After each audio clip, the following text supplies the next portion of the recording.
He heads the so-called Department of Government Efficiency, DOGE, and wields what many call immense power without any accountability. Plus, he has the president's ear. Musk has been tasked with improving government functioning by cutting down on wasteful expenditure. DOGE has swept through federal agencies, slashing thousands of jobs and dismantling various programs. Around 20 cases have been filed in various federal courts challenging Musk's authority. And in one of the cases, the Court of the District Judge of Washington, D.C. has declined to immediately block the actions of DOGE. District Judge Tanya Chutkan denied a request by over a dozen states for a judicial order barring the department from accessing computer systems at federal agencies or laying off government workers. In her order, the judge wrote that the states legitimately call into question what appears to be the unchecked authority of an unelected individual and an entity that was not created by Congress and over which it has no oversight. But she said the plea for an emergency restraining order was too broad and speculative.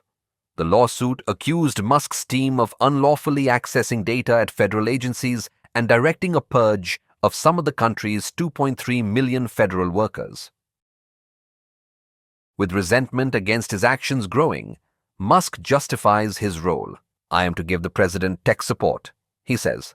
What we're really trying to do here is restore the will of the people through the president.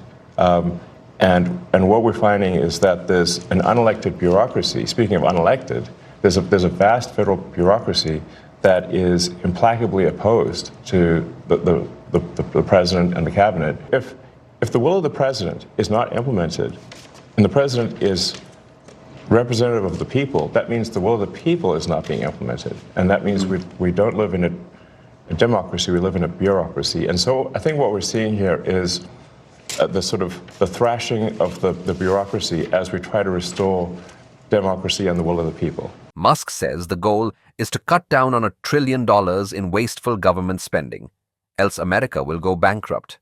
And his boss thinks he's doing a wonderful job.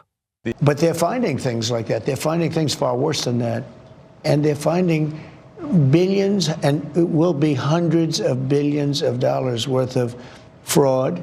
I say waste and abuse, but fraud, waste, and abuse.